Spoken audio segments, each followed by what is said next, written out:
Anda kembali di Metro Siang, pemirsa. Pemerintahan Presiden Prabowo Subianto berkomitmen untuk merubah paradigma transmigrasi.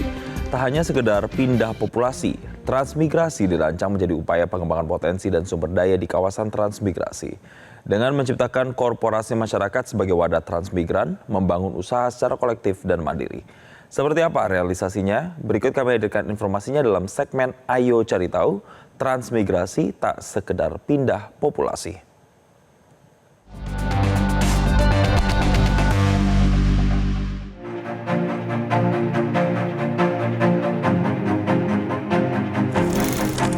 Pemirsa, saat ini saya ada di Newsroom Metro TV. Biasanya saya suka keliling ya, datang ke kementerian lembaga untuk ngobrol-ngobrol bersama dengan pemangku kebijakan.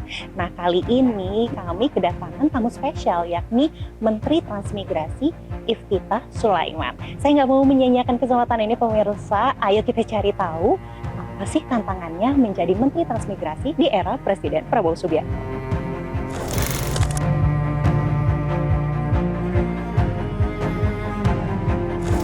Halo Pak Menteri, apa kabar? Pak, pertanyaan pertama saya, pemerintahan Presiden Prabowo Subianto ini sudah berjalan kurang lebih 6 bulan, gitu. Nah, disampaikan dong Pak ke pemirsa Metro TV, apa sih sebetulnya tantangan menjadi seorang pembantu Presiden, utamanya ini untuk mengurusi masalah transmigrasi. Apakah kemudian perubahan paradigma itu menjadi salah satu tantangan? Karena jujur nih Pak, buat saya mungkin dan beberapa warga yang mungkin awam, itu transmigrasi itu sebatas ya perpindahan populasi saja begitu. Pertama, tantangan terbesar itu adalah satu untuk saya sendiri. Transmigrasi adalah sesuatu hal yang baru. Oleh karena itu saya membangun tantangan itu dari diri saya, baru lingkungan saya di kementerian, mempelajari apa esensi dari perubahan revisi Undang-Undang Nomor 15 Tahun 97 ke Undang-Undang Nomor 29 Tahun 2009. Dari yang tadinya hanya redistribusi penduduk menjadi redistribusi pembangunan dalam konteks pembangunan kawasan ekonomi baru. Dan tantangan lainnya adalah bagaimana menerjemahkan atau mengimplementasikan dari transformasi itu. Kami memiliki 5 program unggulan. Yang pertama adalah program Trans Tuntas, yakni menyelesaikan masalah lahan HPL transmigrasi. Kami punya PR sekitar 129.000 bidang tanah yang belum tersertifikat. Dan ke depan dalam pembangunan transmigrasi itu kami akan mengedepankan mengenai penyelesaian lahan terlebih dahulu agar clean and clear di Rempang contohnya misalkan.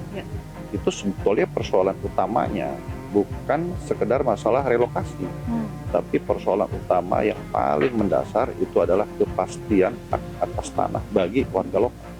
Dan yang kedua ada program lokal, transmigrasi lokal. Itu kami fokuskan sebelum, kan dalam konteks pembangunan kawasan ekonomi baru itu, kita minta masyarakat lokal tidak hanya menjadi penonton, tetapi menjadi tuan rumah pembangunan di negerinya sendiri dan menjadi pelaku gitu. Program ketiga adalah Transmigrasi Patriot. Transmigrasi Patriot itu ada 2 turunannya, satu tim ekspedisi Patriot, yakni para peneliti, researcher, lulusan S1, S2, dan S3 dari kampus-kampus ternama yang kami terjunkan ke 153 kawasan transmigrasi.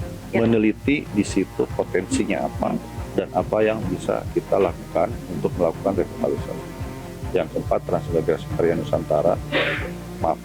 Kedua, Transmigrasi Patriot itu adalah beasiswa pendidikan untuk mahasiswa S1, S2, dan S3 yang kuliah di universitas ternama, double degree dengan universitas lokal, kemudian tapi tinggalnya secara metode pendidikan hybrid di kampus di lokasi kawasan transmigrasi. Kemudian yang keempat adalah Transmigrasi Karya Nusantara. Ini fokusnya kepada penciptaan lapangan kerja. Nah, yang terakhir, transmigrasi gotong royong, itu adalah sinergi dan kolaborasi antara kementerian, lembaga, dunia usaha, masyarakat, dan Pemda untuk membangun kawasan transmigrasi agar lebih mandiri dan berdaya saing, serta fokusnya kepada bagaimana meningkatkan pertumbuhan ekonomi. Oke. Tadi disampaikan oleh Pak Menteri ada 153 titik yang itu sebetulnya masuk ke RPJMN gitu Pak ya. Nah, ini apakah semuanya langsung dikembangkan secara langsung bersamaan begitu atau ada pilot projectnya mungkin Pak? Jadi kalau dalam arti pengembangan, dalam arti fisik ada pembangunan, ada dana yang digelontorkan di sana, tidak seluruhnya, tetapi tetap ada perhatian untuk 153. Dalam bentuk perhatian ya. Yang pertama kami tadi terjunkan tim ekspedisi Patriot untuk meneliti di sana potensinya apa. Nah kemudian yang kedua, kami juga ada program transmigrasi gotong royong untuk memperbaiki sekolah-sekolah di seluruh kawasan transmigrasi, beberapa sekolah begitu yang sudah rusak parah. Tapi khusus yang kalau Mbak Ayu maksudkan pilot project untuk pengembangan ekonomi sesuai dengan transformasi tadi, itu kita tetapkan di 3 tempat untuk tahun ini. Pertama di daerah Batam Rempang Galang, kemudian yang kedua di Indonesia Tengahnya itu adalah di Sulawesi Barat. Kemudian di Indonesia Timurnya ada di Merauke. Yang menarik juga tadi ada MOU atau kerjasama dengan berbagai universitas gitu. Praktisnya nanti seperti apa Pak? Apakah akan lebih banyak ke riset dan pengembangan teknologi di sana atau termasuk dengan sumber daya manusianya sendiri seperti misalnya mahasiswanya itu yang juga kemudian ikut bersama mingle begitu dengan warga setempat Pak? Jadi salah satu programnya itu yang tadi saya sampaikan, pertama penelitian terlebih dahulu. Jadi untuk mengetahui di sana sumber daya apa. Jadi program transmigrasi ke depan berdasarkan riset. Kemudian yang kedua itu adalah ada pemberdayaan masyarakat. Jadi seperti tadi sampaikan, mulai tahun depan kita akan memberikan beasiswa pendidikan kepada mahasiswa-mahasiswa tadi yang kami lakukan MOU untuk nanti mereka tinggal di kawasan transmigrasi. Pak, ini kan ngomongin soal transformasi, ini kan tidak bisa kementerian atau pemerintah pusat saja yang berjalan ya Pak ya, tapi juga butuh dukungan dari pemerintah daerah dan juga masyarakat lokal tentunya. Yang tadi Bapak sampaikan di awal ada kepastian yang diberikan kepada masyarakat lokal, yang ini juga banyak disuarakan oleh para aktivis kita, terutama salah satunya mungkin yang bisa saya kutip tadi Bapak sampaikan di Rempang gitu. Bagaimana koordinasinya sejauh ini Pak untuk kemudian berkoordinasi dengan pemerintah daerah, termasuk juga meyakinkan masyarakat lokal bahwa sebetulnya program dari Kementerian Transmigrasi ini bukan untuk mengambil apa yang mereka sudah punya di daerah mereka, tapi untuk mengembangkan kembali, memberikan kesempatan pekerjaan dan lain sebagainya. Jadi yang kami syukuri memang sesuai dengan amanat Undang-Undang Nomor 29 Tahun 2009 itu harus bottom up, tidak lagi top down. Itulah juga salah satu bentuk transformasi. Nah, yang menyarankan, yang meminta untuk transmigrasi turun itu dari daerah sendiri. Kami sekarang aktif untuk berinteraksi dengan masyarakat setempat juga untuk memastikan dan meyakinkan bahwa keberpihakan kami kepada transmigran lokal itu sangat nyata sekali.